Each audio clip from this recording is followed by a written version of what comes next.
The broadcast is now starting. All attendees are in listen-only mode. Good morning, everyone. I think it's still morning for you, not afternoon yet. We're on the West Coast. My name is Chris. I'm the marketing coordinator from Amplio, and my colleague Jackie is with me. Good morning, everyone. She's the marketing manager, and we have Daniela. Good morning, everybody. And she will also be attending. She's the operations manager, and we're going to go through today's webinar. It's on Social Media 101. So here we go. First of all, I know you all have a lot of frequently asked questions. This isn't our first rodeo. We've done plenty of webinars, and we know a lot of popular questions are, how do I ask a question in the first place? On this platform called GoToWebinar, you can just type into the field your question and we'll see it. And there'll be a Q&A after the webinar, so we'll be able to answer anything you have for us. And then you'll also receive a copy of the slides after the webinar by email, so just keep an eye out for that. And like I said, these are our beautiful faces. We are today's hosts, and if you want to tweet us your questions as well, you can do that on Twitter at Amplio_TECH Tech. So that's us. Now you know what we look like.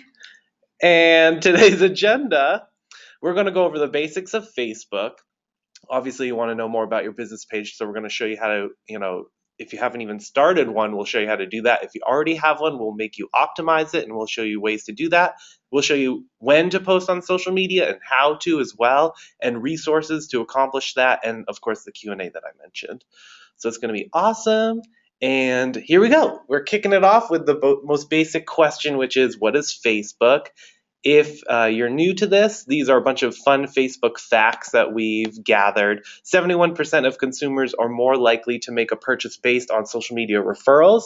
So, if you haven't jumped on the social media bandwagon and you still work with a lot of referrals in the traditional sense, and you do a lot of one-on-one to make business work, then this will be even better for you, because more people, will be able to consume your information on the internet than they would face to face. So 71% of consumers more likely to make a purchase based on their referrals on social media. So if you have the same followers, or if you have like friends who follow your page, then they'll both be able to see your content. So that's basically like a referral.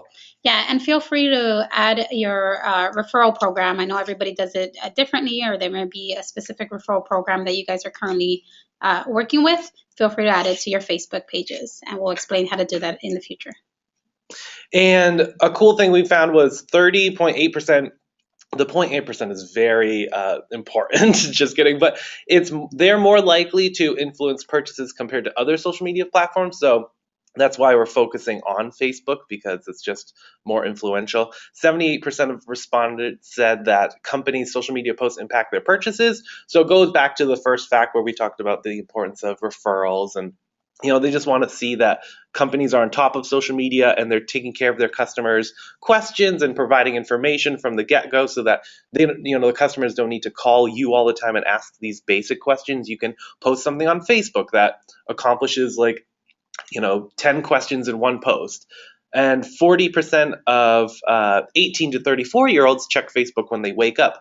That's myself included. And, that's obviously just so they catch up on what's going on in the news before they get to work, especially if it has to do with their job, such as all of you retailers out there. We also have the same responsibility where we have to stay on top of what's happening and what's trending in the real world, so we can, find ways to promote those kind of topics online and tie them into our product and our services. And the average time spent on Facebook per visit is about 18 minutes, which is crazy. I mean, if you think that's a bluff, we spend 18 hours a day on Facebook. So, maybe we kick that average up a notch, but, that's just more reason to make sure that your Facebook has a ton of helpful content. So there's More statistics thrown at you. And there's 56% of consumers follow brands on social media to learn about products and services, and 52% of consumers follow brands on social media to keep up with the brand's activities. So, like I was talking about earlier, you just make sure that your followers get what they need by following you. They're your fans for a reason. They want to see what services you're providing, what products you're pushing out there, so they don't need to call you and take your time away over the phone. You can just promote this ahead of time and proactively online. So I think this is a really great stat, because I think sometimes what we hear from retailers or in businesses today in general is that, sometimes social media specifically or online activities can feel a little bit impersonal. Sometimes people are more used to their traditional route to more face-to-face interacting, but I think these stats really paint the picture that your consumers are found online. This is a natural source and platform in terms of social media where they're looking for products and services. So if you happen to be a naysayer before, hopefully these stats will really help put you on the bandwagon, like Chris said, about getting online and being active and really showing content that they want to learn more about and interact with your retailer brands. And the best thing about it is that it's free. That's right. And, we just wanted to get you warmed up with some of these statistics.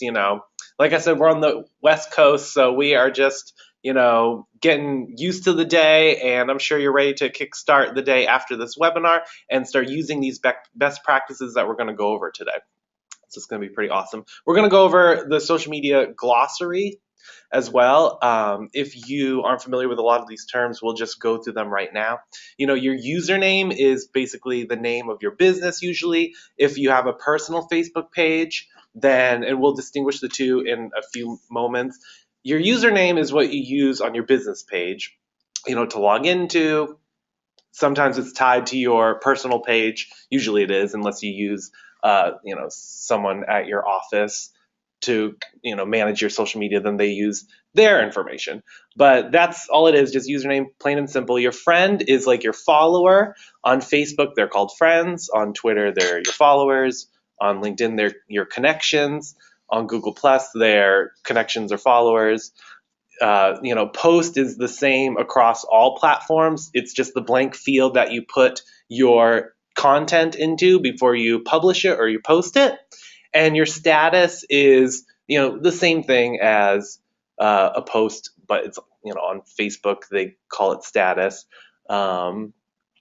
It's just another field that you put your content in. Your wall and your timeline is where all of that is displayed, and timelines from your followers and would show every page that they follow or all their friends' news as they happen. And if you are promoting awesome content, then they'll keep following you and they'll make sure that your content shows up on their timeline. The most important part is you want to make sure that your content is always relevant and useful. Otherwise, they'll start creeping to the unfollow button, and you don't want them to do that. You want them to make sure that they're seeing everything that you're posting.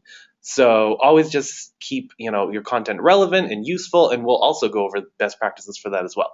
And your news feed is, sort of the same thing where they see all the news,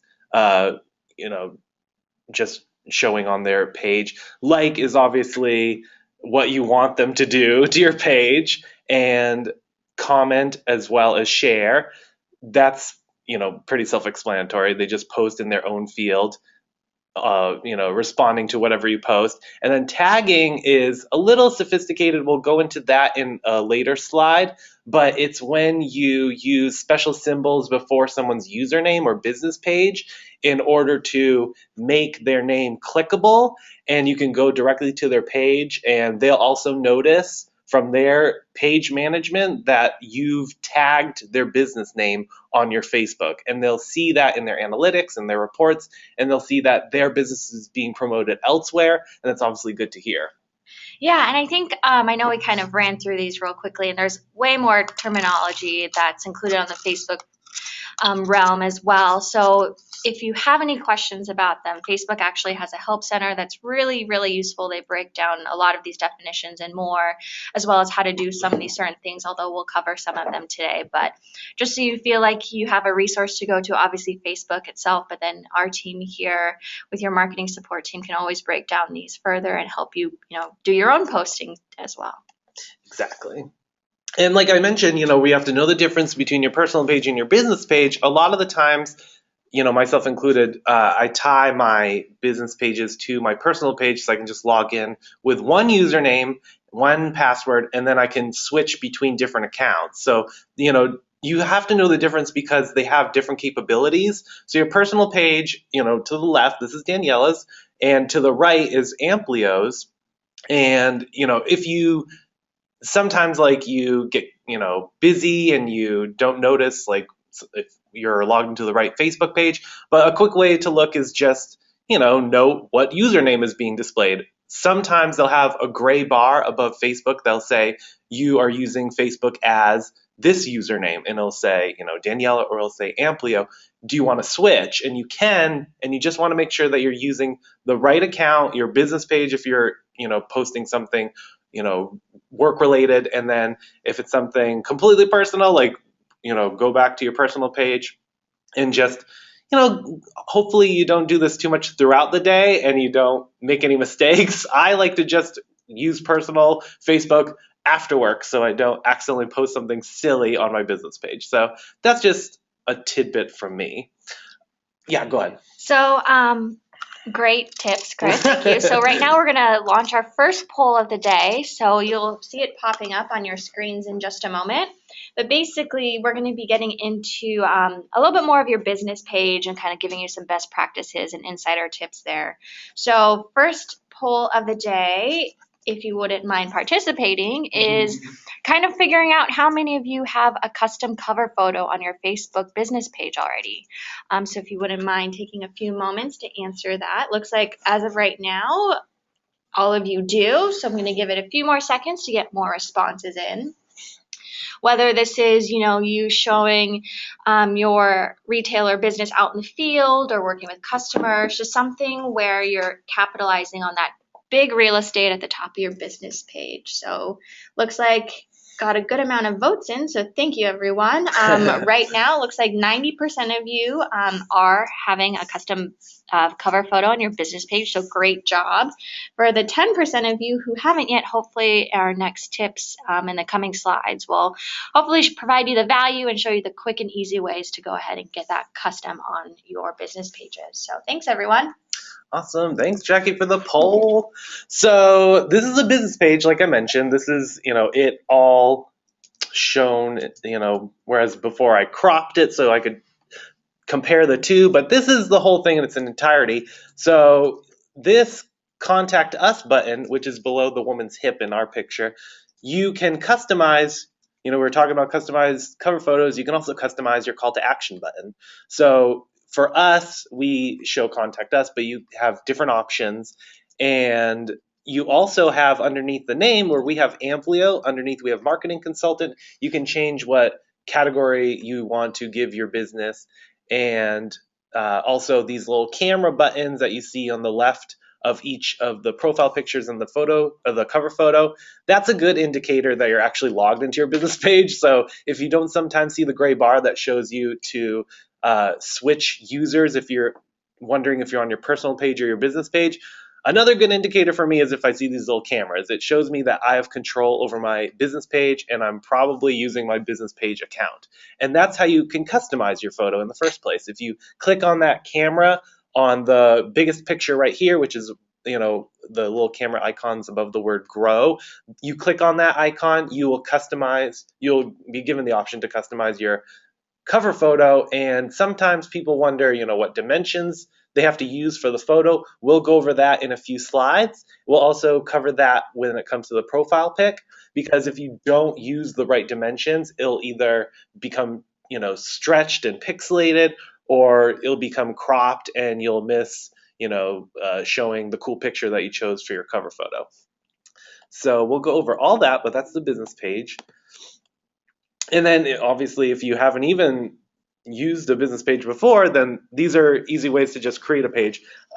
You have to, go to your top right button by your username and you click create a page, and you'll see something like this where you get to choose between your local business or your company or your brand or product, and you get to categorize it like I said and name it, and just make sure that your address and your phone number is in there as well. A lot of times that will be displayed on Google search results, and it also has to match your other local listings and everything else on the internet. So just make sure that all the correct information is here.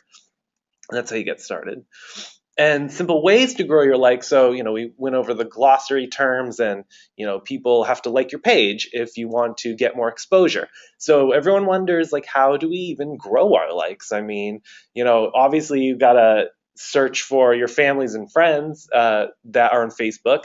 And if you haven't talked to them already, you got to let them know that you have a Facebook so they'll like you. Another way is you just use your personal profile to contact them in the first place. You post a link to your business page that'll let them know that you have one, and they'll obviously recognize you and they'll like it right away. And you got staff members that have Facebook, you encourage them to use it and also do the same with their friends and family, and before you know it, you'll get a whole bunch of likes. You have email contacts. Sometimes in an Excel sheet there's a built-in way to import them into Facebook to build your audience. A lot of these we're going over today are just, broad strokes with the marketing brush, but what we're going to do is, based on all of your responses and your questions, we will kickstart a, social media webinar too, possibly like down the road, and we'll go into a deeper dive and walk you through how to do all of this if you have any questions related to that.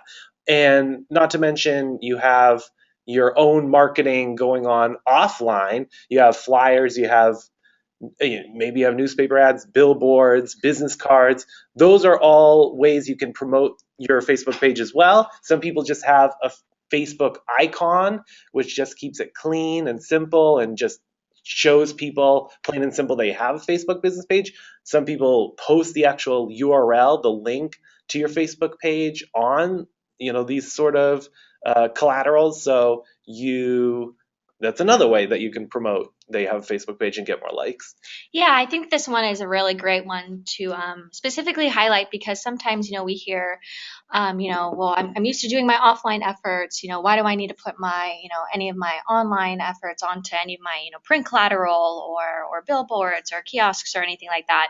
But the main thing is just, it's really important to integrate your offline and online, because nowadays, in part of the consumer journey and when they're researching and looking at your products and services, you never know where exactly they might convert. They might look at your mail kiosk, and then if you have your business page on there for your Facebook, they may then go onto your Facebook and check you out there. So it's all about spreading your reach, whether that's offline or online. And the best way to make sure that there's a seamless journey for your consumers is to really integrate your efforts and put your Facebook page or your Twitter or your LinkedIn or Google Plus or your retailer website URLs on anything that you do offline as well, just so that wherever a consumer is, they always have access to you, to your business, to your products and services, so that whenever they are ready to convert, they have all the proper information. So I always like to highlight that one specifically, because I think it's an important part in today's consumer-driven world. Exactly. And, I'm guessing Daniela wants to mention something too. When you said integrating your offline efforts with your online, they can do that with their marketing review call, right? Yeah, definitely. So I did want to go ahead and let everyone know that if you haven't had your marketing review call yet, if you haven't scheduled it with one of our representatives, it's good that you do that. And again, remember that the purpose of the call is to better understand your business and see what it is that you're doing to market your business, to see how we can integrate it with your offline campaigns with your online website or your Facebook or anything else that you're doing to market your business. Definitely. And like I said, we'll have plenty more slides to go deeper into all these questions that you have. Now, tagging was a popular question that I was always asked when people came to me. They're running a new Facebook page and they're like, well, how do I tag other businesses or people or things?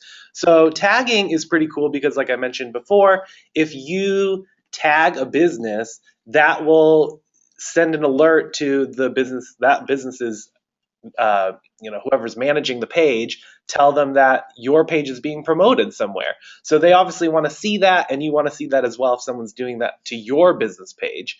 And that will help, spread your brand awareness. You obviously want to know who's promoting your page or mentioning you on Facebook so that you can comment, you can tag them as well, and we'll show you how to tag right now.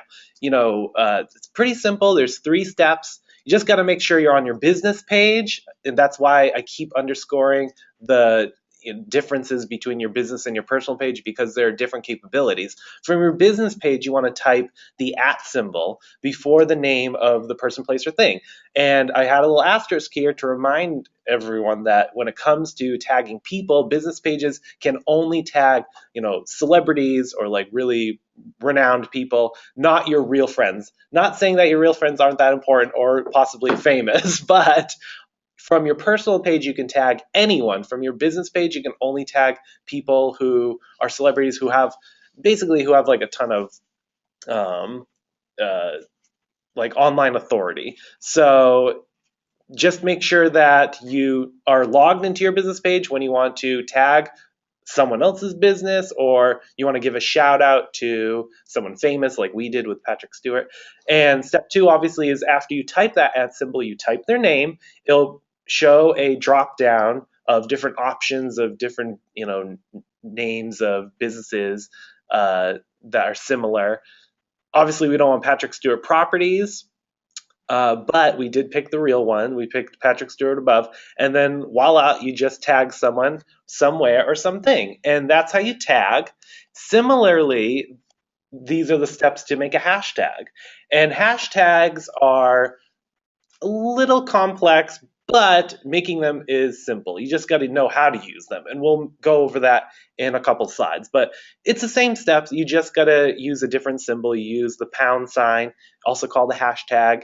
Then you follow it immediately with whatever words you want to make into your hashtag without making spaces, because hashtags just don't have spaces. That's just how they work.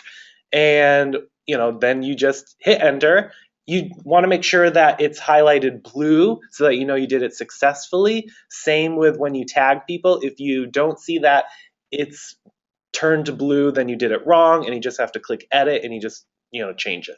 So go ahead, Jackie. Yeah, so sometimes we get a lot of people wondering, well, why do I need to use a hashtag? What's the importance of it? So feel free to chime in. For sure. But I think I made a slide of that too. Yeah. Oh, yeah. Well, we'll get to it more deeper. But yeah, sometimes we definitely do get that question. Is like, what's the importance of this? Is this something that I really need to do for my retailer business? And yes, it's definitely a little bit more complex, and our team can definitely break it down for you deeper. But it's always good for widening your exposure as well, because if you're including a hashtag about something that maybe corporate's trying to push, or maybe you have a special event coming up, or you want to tag satellite business or small business, or something that's relative to your industry and your unique services that you offer, it can definitely be an easy way for people who are in market, who are searching for those similar topics, to find you as well, because these hashtags are almost like an advanced search filter in a way. So, but I'm sure you'll get deeper into this later. Definitely. Oh, I mean, that's why I have all these partners with me to cover all of our bases. Another question that I do see a lot is, how many hashtags should we use, and how many are really being looked at? Right. The amount of hashtags. So we'll probably cover that. Yeah, I mean, just so I don't forget that question, and in case you have that question, you're really anxious to know. I mean, I know you all are thinking of questions to type and tweet to us, but I will already jump the gun. I'll answer yours right now. So if you want to make hashtags work for you, I would say 3 to 5 is probably the max that you want to do. If you do too many, then it'll just lose its impact and people won't pay attention. Sure, if you have something that's trending and you use that hashtag, whoever is looking for that hashtag will see yours as well as the 50 other ones you just posted.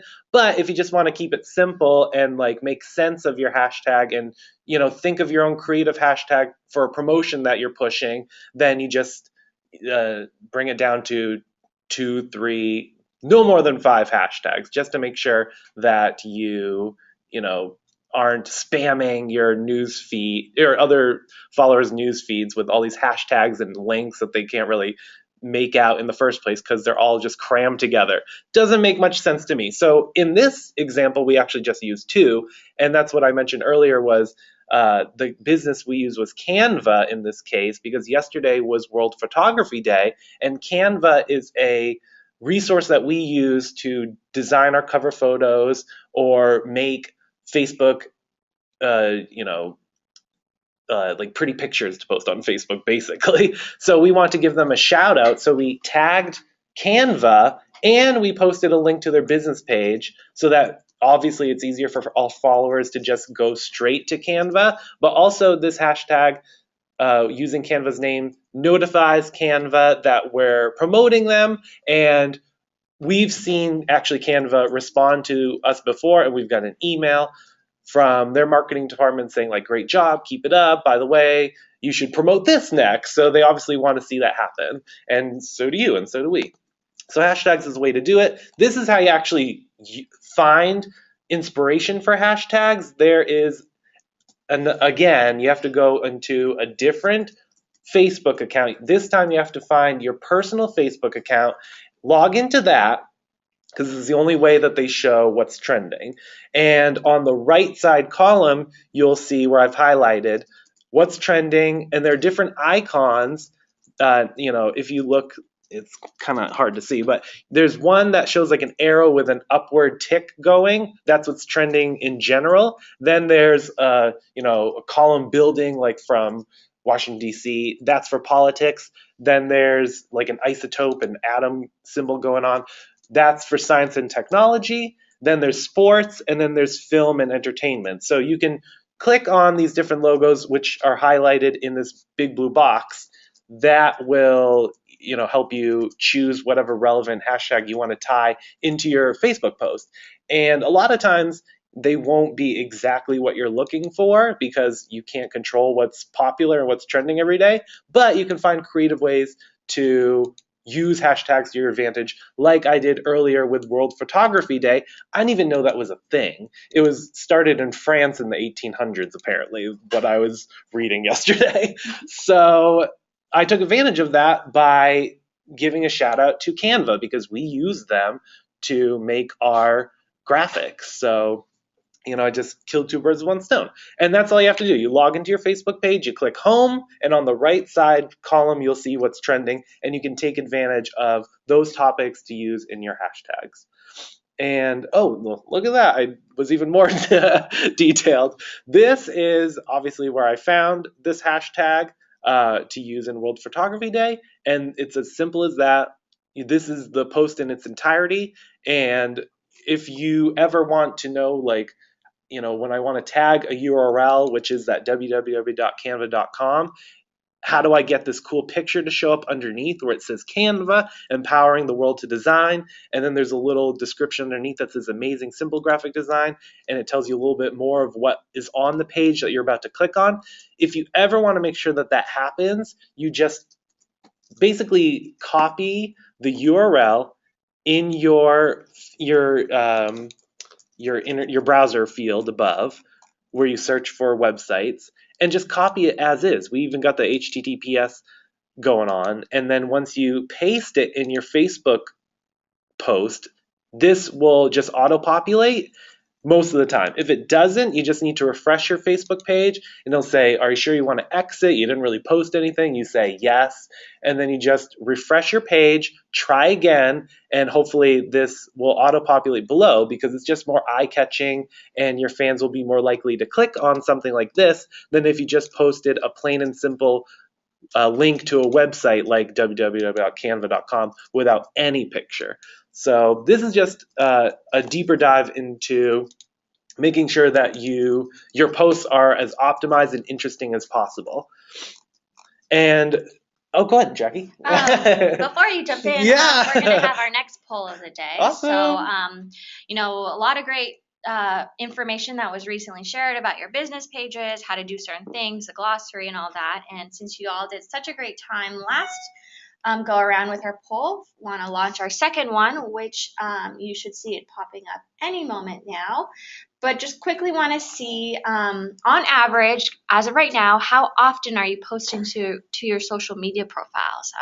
Some of you who I'm sure are socially active might be doing it daily, maybe a few times a day, while others, we can see how often you guys post, and we'll share tips and tricks for each platform about posting and proper timing and frequency and all that stuff, which I'm sure all of you are eager to see, but just give it a few more seconds to get a few more responses in. Thank you so much for everyone who has answered already.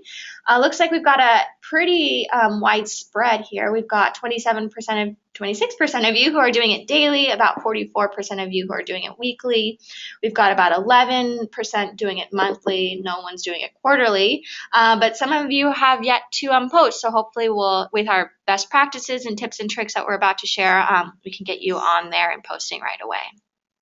Very interesting. I like that you gave the never option because that tells us who actually has never created Facebook. Awesome. So, like Jackie mentioned, we're going to answer how often to post, but right now I'm going to let you know when to post. And these are just based off of a lot of statistics gathered on the internet, based off of Facebook. I also have Twitter and Google Plus coming up. But for Facebook, I'll just go over everything you see that's looking pretty right here. The best days to post are actually today and tomorrow. And a lot of the times, the reason why is just people are happier, they're more excited to leave work. That's why actually in this little infographic, there's a happy face that shows the happiness index on Facebook spikes by 10% on Friday. And all that means is, if you're posting, if you're looking for something to post on Fridays, a lot of people are just thinking about the weekend, or they leave work early anyway. So just make something fun. Don't make something promotional. If you do, make it entertaining. You just got to make sure that it's fun Friday. So that is an opportunity, out of all the days in the week to get the most engagement out of your users by posting something really fun, really cool, a video, a link to a cool blog that you found, or a cute picture or something funny that you found online that just relieves them of all the other news that they're bombarded with and other businesses that send all these ads to them all the time through Facebook. This is just a relief, and they look forward to that. So make sure that you're on top of it by posting something fun for them on Fridays. Also, on the opposite end of the spectrum, on Mondays, the engagement rate falls by 3.5% below the average for posts. And so Monday through Wednesday, those are days of the week where people are still getting acclimated to the office. Maybe they're still recovering from the weekend. So you just want to take it easy and not bombard them with something too important on Facebook to post. Save that for the middle or the end of the week, where they'll be more engaged or more likely to be engaged. 86% of posts are published during the work week, with engagement peaking at Thursday and Friday, like I mentioned. And then the most important statistic is the best time of the day to post is early afternoon if the time zone with most of your audience is, like East Coast or Pacific Standard Time. Just take into consideration when they're awake and post things anytime between like 9 a.m. and 7 p.m. Those are broader suggestions, but if you want to get the most shares, you do it at 1 p.m. and to get the most clicks, you do it at 3 p.m. And that could be because people are on their lunch break around then and they're actually using social media, or they've wrapped up a lot of their workload in the office and they're, using social media just to like take a break, and they're seeing what's going on with their business pages they follow, or their, friends and what they're sharing. Who knows, they could be sharing what you just posted, but they'll be more, available to see that content during those times of the day. So you want to make sure that you are posting around then, so that, and not too early, so that it gets lost in the news feed. Just post it around this time of the day, and you'll hopefully get like a lot more exposure. So that was for Facebook, where we obviously have the same for Twitter. Twitter does not have the same statistics, obviously. There are different activities that people do on Twitter. It functions completely different. So actually the best days of the week are well, they depend on if you're business to business or business to consumer. For business to business, weekdays provide 14% more engagement than weekends. But on the flip side, engagement and click-through rates are highest on weekends and Wednesdays for business to consumers. So that's kind of interesting. You just have to think about how that is applicable to your industry and tweak your strategy accordingly. So you're posting the content that I was talking about earlier on Facebook, something engaging, something fun. No matter what platform you're on, you want to make it entertaining for your followers to even follow you in the first place. So just make sure your content's awesome and just tweak when you post it on different platforms like Facebook or Twitter. The best time of the day to tweet is between 12 p.m. noon and 6 p.m. That gives you the highest click-through rate. And again, it could just be because that's later in the day or around like starting off lunchtime when people are looking at their news feed and finally like taking a break from work to look at their social media. And then around 6 p.m., they're also getting off of work and they'll look at it again. So that is just more reason to post around those times. And then on Google Plus, actually apparently every single day except for the weekends is the best time to post on Google Plus. But between 9 a.m. and 11 a.m. is when social media posts do the best in terms of social applause and engagement, and that's just their version of likes and shares is social applause. So, do it later in the morning and during weekdays on Google Plus, and do it different times of the day and different days on Facebook and Twitter. And like I mentioned, this entire deck for this webinar will be available by email. So if you haven't memorized all these times or dates and all this important information that we're just flying through because I just had my morning coffee, I understand if we're going through a lot, and we will email it all to you so you can see it anytime you want. So, once you know when to post and what to post, you gotta know how to maintain your social profile so that they keep making business for you. So best practices, like Daniela asked earlier, was, well, how frequently should I post? And like I wanted to say to all of you, for all these other platforms, Facebook, Twitter, and Google Plus and LinkedIn are all different. You got to post once or twice per day on Facebook if you want to get the most out of your followers, and also just show that you're not, sleeping on the job. If you're not posting that often, maybe they'll unfollow you because they think that you're not that active and you don't have a lot of important things to say. You don't want to do that. So you want to stay on top of your social media game, and you want to post on Facebook once or twice a day. You want to post 3 times a day on Twitter, only because the lifeline of a tweet is actually about 20 minutes. And that's due to the fact that your news feed on Twitter has so many more posts all the time because just how Twitter works. There's only so many characters you can type, so people have a lot that they want to say, but they have to say it in different bursts, in different tweets. So that will just add more to your news feed, and things can get lost in the shuffle.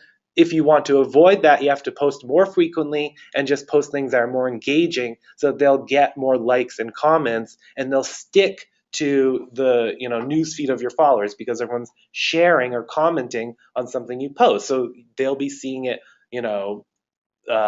maybe they'll just see it once posted by your business page, but then a few hours later, they'll see one of their friends shared what you posted. So it lives, it doesn't just have a 20-minute lifespan. If you do content marketing, this social media promotion well, and with these best practices in mind, then you'll see people sharing your content. It won't just live for 20 minutes. Yeah, I think this is really great advice because we definitely do get that question a lot is, how frequently should I do it on each platform, because every platform is different. Facebook is, definitely something that's more in tune with the consumer world. I mean, everyone has a Facebook page. I mean, if you Mhm. don't, I mean, to each his own, but I mean, I feel like it's the most widely accepted. Definitely Twitter is more for that soapboxing and real-time news, while LinkedIn is definitely more of that professional network. And we definitely do get that question a lot. Even though we do have these best practices, I think it's something to note as well that every person's following is unique. So definitely try these, but you know, your audience may be different. Maybe for your specific audience, for your Facebook, they want you, you know, 3 times a day, 5 times a day. Like it's definitely worth testing it out until you find the right frequency for your business, because again, everyone's audience is unique. And on your business page, you actually have insights to see how people are engaging with your posts, if they're sharing it, if they're liking it. You can see what they're, you know, definitely spending time with. And from there, you can better optimize your posting schedules and your posting content. And obviously we can help dive deeper into that maybe in a future webinar. You can call our team and we can, you know, help show you how to access your analytics, so you can definitely hone in on frequency and posting. But these are definitely the best practices commonly used within the industry, which is why we definitely want to highlight them today. So if you're just getting started, this is great advice on how to go about it. Yeah. Definitely. And, depending on what platform you're using, and how often you post, like you may not write all that much per post, but ideally you want to post fewer than 80 characters per post. Just like Daniela asked, like, how many hashtags should I use? I said, like, 3 to 5, 2 to 5. A lot of those are just short hashtags to begin with, like Throwback Thursday as opposed to World Photography Day. But you got to just keep in mind how many characters you're typing, especially for Twitter, because there's a limit to 140. But ideally, you post fewer than 80 characters per post on your different platforms, just so people will see, the point of your post in as few words as possible. So they don't need to read a lot. They don't need to see a paragraph, because a lot of the times you're just posting something on Facebook or Twitter, which is a link to something on your website, or something that you want to share that's on someone else's website. And you just want to cut to the chase. So just make a short and sweet post with, a link to it, and your followers will click right away. And when I mention your engaging content that you got to consider, you got to think about your relevant news and your blogs that you either read or you write. And then photos are super engaging. We always get the most exposure and the most engagement when we post photos of our office, of our events, anything miscellaneous that's going on. Fridays is when we love to post these cool things, because again, like, everyone just wants to think about the weekend and just like escape the office. So they escape through Facebook, and they live vicariously through other people's cool office photos, myself included. I see that all the time. So you also got to post engaging, entertaining, and educational videos. There's so many things that go viral all the time, like the Ice Bucket Challenge last summer, or this kid that just this week cried in front of a reporter when it was his first day of kindergarten, and she asked if he misses his mom, and it went viral, and it's super cute. But if you think those things can relate to your business, or you can find a way to tie that to your business, sure, you can find something funny, like, if you imagine the reporter asked, are you going to miss like watching like all your cable or something, like from your going on satellite internet or something, and he starts crying, like that would be a cute way to tie what's going viral into your business. So you can find creative ways to do that. But most importantly, you got to find a balance. And there's something called the 80-20 rule, where you post promotional content 20% of the time and fun, relevant, engaging things 80% of the time, just so you're not bothering your followers with just promotions all the time. You want to keep them following you. You don't want them to unfollow you. So you just got to make sure it's all fun. And obviously you want to stay positive in your posts, because people just don't want, a negative Nancy like ruining their day. They go on Facebook to have fun, or they go on Twitter to see fun, interesting, cool things. So you want to stay like, optimistic, and you want to just keep your followers engaged with that sort of content.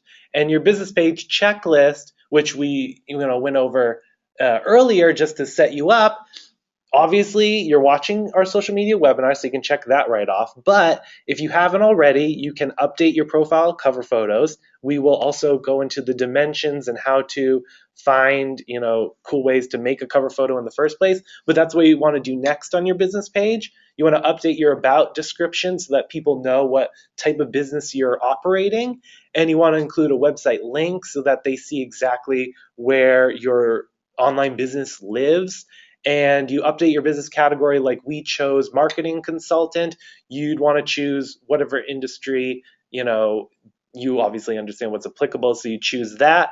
And then you want to add your photos and videos, and you want to create a content calendar for yourself, just, on Excel or somewhere where you can keep track of how often you're posting and just stay organized so that you're not losing your momentum online. Definitely. I think that one's like a really great piece of advice that most people, don't necessarily think of, because I know for myself, when I first got it started into content creation, social media, it definitely didn't dawn on me like, oh, if I, keep it organized on a calendar, I'm more likely to commit to it. So, on certain days, like I schedule it as my content creation days, and I just, put my headphones in, listen to music, and type out a ton of posts and then schedule it for the week. But that's definitely something that we recommend, whether it's for, updating your website or social media or updating local listings or any of your other pieces of marketing collateral. Definitely keep it organized on a content calendar. And if you want help with that, obviously, like always, we can show you how to do that. But it's definitely something that is like an insider trick that I think businesses today can really utilize to their benefit to stay on track, like Chris said, with growing their momentum. Exactly. Another thing that is good is that the photos that you can add to your Facebook profile, you can also add them to your website. In the about description, you can add your mission statement to your profile, your Facebook profile, or your any social media profiles. So if you are already updating your website, then you can take some of that content and add it to your Facebook page. Obviously, it's going to be shorter on the social media side descriptions, but it's always good to grab what you have on your website and post it. Yeah, just keep it consistent. That way you're not like losing your messaging and how you brand yourself on different platforms. They'll get the gist of it no matter what. If they're on your Twitter or your Facebook, they'll get the gist of your business if you just use the same description. Yeah, and I think it's always a great idea too, and it's a good point, because I feel like why work harder when you can work smarter? Right. So, just leverage a lot of the content that you already have created for your website, and feel free to, optimize it for your social media or any other places. Yeah, I mean, I'm thinking about it, and we've probably overwhelmed you with all this information, and I'm glad that you are sticking with us because, like Daniela mentioned and what Jackie just said, you can repurpose your content, so you don't need to post something different all the time on every different social media platform, especially if you have to post 3 times a day or umpteen times a day at this time, at that time. It can get overwhelming. So you can repurpose it, obviously. And like, I just said too, it'll keep your message consistent, and you can just promote the same thing across all platforms, sometimes so that people just see right away like what you're promoting, and they don't need to click on every different Facebook or Twitter or something that you own just to see what's the different promotion on this other platform that you're using. You can just keep it simple for your followers and just post the same thing sometimes so that they get your promotion right away. So that is a good practice as well. Now, helpful resources. We're getting close to the finish line. We're going to go over how we use this website called Canva. I will show you the link. It's www.canva.com. And they have options to make your cover photo and your profile pic for all the different platforms like Twitter and Google Plus and Facebook. But I'll show you right here in case you use Photoshop or someone at your office does graphic design and just needs to know the dimensions of your photos. So it's in pixels, it's 851 by 315 for your cover photo on Facebook. And important to know is your profile picture should be made at 180 by 180 pixels, but it shrinks to 160 by 160. So sometimes people post something smaller than the suggested dimension size, and it'll blow up and it'll become pixelated. Or sometimes they make something too big and then it gets cropped or it gets squished or something, and you lose like the whole point of you posting that picture. So use these suggested dimensions and you should be fine. And I use this picture in particular because Facebook has, and so does Twitter actually, has a profile pic that cuts off part of the cover photo. So you have to make sure that you aren't posting something useful like your phone number in the bottom left-hand corner, because it's going to get lost on Facebook. If you post your cover photo, your profile photo is going to cover it up. So make sure if you're putting something useful for wording or something on your cover photo, that it's on the right side so it doesn't get lost. And you can just check this when you post the actual picture. You'll see it live, and if you don't like it, you can just remove it. And just keep in mind that your news feed will add all of these edits that you're doing to your cover photo, and all of your fans will see that you're adding a new cover photo. So if you're doing this a bunch of times, trying to like fine tune it, I've been guilty of it. I know Jackie's been guilty of it, where you get carried away and you just want to make an awesome looking cover photo, but you are switching things out, and before you know it, your news feed shows that you've made 8 different cover photo adjustments, and your fans will be like, okay, I get it, but you don't need to tell me every single time. You just can remove from your timeline every iteration of a cover photo that you're, trying out. So the way to do that is, let's say you post a cover photo, it isn't to your liking, you remove the cover photo, but on your timeline, it'll show that you just added a cover photo. You just click the little downward arrow, little caret. It'll say remove from timeline, and that will take your post away so that fans don't see that. And you can really do that with any post. So if you accidentally post something and you want to delete it, or you just want to remove it from your timeline in general so your fans don't see it, then you can do that. But most of the time you don't want to take things off your timeline, but there are exceptions. So like I said, this is the website that we use for making and designing and editing all these photos that go on Facebook and our Twitter accounts and whatnot, called Canva. And obviously, if you want to find photos to post as well, you can go to your respective, main retailer business pages like Dish or HughesNet. They have a lot of content that they promote that's obviously relevant to you. So you want to share it, you want to repurpose it, you want to take a spin at it and post your version on your page. And to get inspired, you can just go to these different pages and you'll see what's happening. So we are wrapping it up right now. We will have time for Q&A soon, but what we went over today, what we flew through today, and thank you for listening to all this, was the basics of Facebook and social media, and how to set up a business page, and just the basics of operating one, when to post on social media, and just went over the resources now. And next we'll do Q&A. And I just wanted to go ahead and remind you guys that if you have not created your social media profiles, Amplio does create them for you. All we need is a Gmail account information, so the username and the password to a Gmail, so that we can get those created. Yeah, and this is actually going to be our last poll of the day. For some of you who may be already aware or unaware, we actually do marketing. We actually do marketing review calls. So kind of just want to see, have you already scheduled your call? Have you not? Were you even aware that we do these calls? This can definitely give you much more of the deeper dive, and we can answer more deeper questions like Danielle mentioned earlier about, creating your social media profiles for you, or helping you with some posting ideas, or integrating your offline and online a little bit more seamlessly. So looks like we've got a pretty wide spread again. I'm just going to give it a few more seconds to get any more last votes in, but basically looks like about half of you, a little more than half, already have scheduled your marketing review call, so awesome job there. For those of you who haven't yet, I highly recommend it. We share a lot of great tips and make sure that you're consistently and, effectively growing your online presence each day of the week, and making sure that you get the best practices here and there. So go ahead, Daniela. If you haven't already scheduled it, we will be contacting you to make sure that you guys get that going.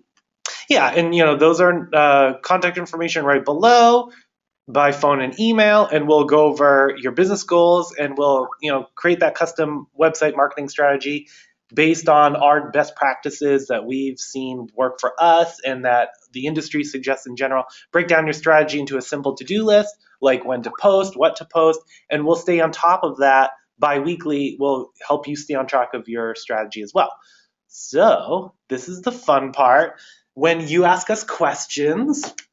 Yeah, we've got actually a lot of great questions that have been coming in during the webinar. We've addressed them privately, but now we're going to address them with everyone so that everyone on today's webinar can get the great advice. So going to start from the top here with some of our earlier questions that we received. We got a question about, sometimes retailers might, look for inspiration with other retailer sites. So I think it's important to, make sure that you're not necessarily stealing content that other people are posting, because everyone's business is unique. So you want to make sure that your posts are unique to your audience as well. But do you have any tips, Chris or Daniela, on some inspiration of where they can go besides, maybe the corporate pages? Yeah. To make sure that everyone is posting their own unique content. Maybe if you need inspiration, that's fine to look at to see what other people are doing, but definitely not necessarily stealing. Yeah, I mean, you're talking about the importance of sharing and not stealing. That was the question that was brought up. So, I'm talking about when you go to your respective main business page for inspiration, like Dish or HughesNet. You have a share option below, which is a little right side arrow that you click that will auto-populate a version of that post on your own Facebook page. And you can do the same on Twitter and Google+, and that will just basically condense their version of their post for your business page to promote. So that's sharing. It's basically like a copy it's a clone of their post that you're just sharing, and that tells the business manager of that Facebook page, like Dish or HughesNet, that you're sharing their content and they want to see that. And you're not stealing it, you're just sharing it. It could be stealing if you took a picture that was watermarked or something for a different business and just used it for your own, or has their logo or something on it, just use it yourself. That could be considered stealing. But I mean, the internet is a gray area where you just need to have high moral expectations and use these best practices, like sharing in an honest way by using the share option, or just using inspiration based off of these other business pages and finding a creative way to post your own version of it. So if they're posting a promotion that has to do with a certain package of something, and oh, well, this has the Stars channel, and this Stars channel has these sort of shows about pirates or the Old West or something, then you can find pictures of those sort of topics and find a cool way to put a spin on it, do you love space operas or something, you should buy from us and do this and blah blah blah. So that is a cool way that you can take what's happening on the main business page, put your spin on it, and just make it more interesting than what I just suggested, which is blah blah blah. No one wants to just say that on Facebook. Yeah, definitely. Now, another way is obviously, like I said, using your own website to put on the content that you've already used on the website. And instead of you obviously sharing, Dish's post, maybe you can recreate your own post from your website and link it out from there. There's a lot of great resources you guys can use. It's not only about looking into the Dish or the HughesNet brand, but definitely creating your own post. And that's basically what we want you to do. And if you guys have any questions about that, you can always contact us and we can guide you through that. Mm-hmm. Thank you. So we got another question that was wondering if hashtags were a little bit more for Instagram. Well, hashtags can actually be used across Instagram, Facebook, and they're more organically used for Twitter. So definitely not just one platform. You can use them across all platforms. And actually, if you use the same hashtag across all platforms, that can be recommended as well. Yeah, Instagram is just interesting because Facebook's been around for 10 years. Twitter's been around for like 7 years, let's say 5 years, and Google Plus like 3 to 4. And Instagram is the newest incarnation for social media. So that is where a lot of things, like a lot of viral things, begin. That's it's easy to absorb information on Instagram because it's all just pictures and visual. So people can easily just share things and post things with just hashtags without needing much of a description because the picture is self-explanatory and a picture says 1,000 words. So, people take advantage of hashtags on Instagram just because of what Instagram is. Like, you don't need to type anything really into the picture. You can just make your hashtags and people will be able to filter similar types of posts based off of the hashtags that you use, like a Throwback Thursday hashtag. If they were to click on that link at Instagram, it would show all the pictures that are relevant to that hashtag. Same with Twitter and Facebook. It's just Instagram is newer and really gaining popularity right now, and especially because it's a younger crowd that indulges in Instagram, and they have a lot of free time, whereas we're adults and we're professionals that have to go to work and we can't just Instagram at school all the time, unfortunately. Yeah, and then speaking of hashtags, obviously you covered this earlier, but you definitely don't have to start from scratch. You can leverage trending hashtags as well. So if there was an event going on, like maybe it was, Summit, and they had a hashtag for the Summit event, you can definitely post it on your Facebook or Twitter or Instagram using that event hashtag, and then you can capitalize on all the other people who might be at that same event or searching for content with that specific hashtag for that event. So you definitely don't have to start from scratch.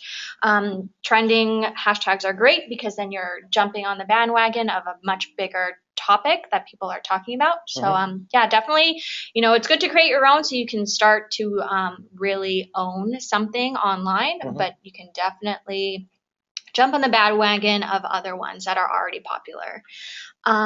Another great question that we got was to see if in the future, we would have like pre-approved content that maybe retailers could use on their social media profiles. I'm sure this is a question that, we get a lot often.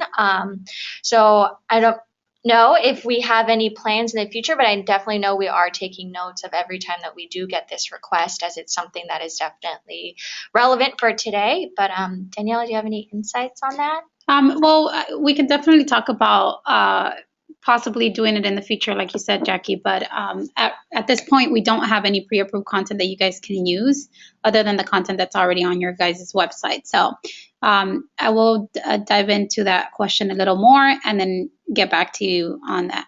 Awesome. So we got a question about, we mentioned an app to set up scheduling for posting. What's that app? So actually, you can, if you want, you can post or schedule your posts organically through Facebook. They have a scheduling tool or option. But a tool that we use here internally is called Buffer.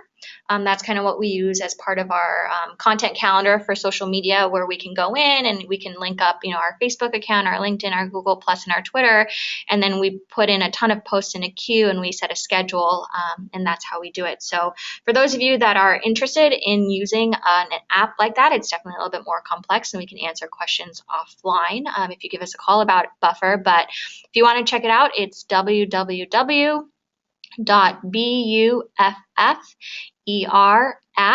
which is app.com. And then when we send out the slides today or by the end of the week, we will make sure that we include any of these resource links in our webinar so you guys can start using them as well. But great question. which is a great opportunity to note that, yes, we will definitely, again, be emailing all this out to you. You'll get the deck, you'll get any helpful resource links, you'll also get a recording of today's webinar, which is being recorded, so you can hear all our great tips that might not be expressed on the slides. But then another question we got right now is, do I have to pay Facebook every time that I want to post something? So the answer is no, it's free. Which is the good thing about it. Exactly. It's something that is definitely effective with helping you not, spend tons of money advertising and promoting your business. So no, you do not have to post every time that you, you don't have to pay every time that you post. The only time where money could be involved is if you, down in the future really want to be super aggressive and decide to pay ads, but everything from a social media standpoint is free. It's organic. It's really a great resource to use for your business. Right. And I mean, if you're wondering, what the Facebook ads are, those are just in the right side margin where you sometimes see like ads that seem pretty relevant to you. Like for me, a lot of Amazon, ads show up because I would shop on Amazon and they, know everything that I'm doing now.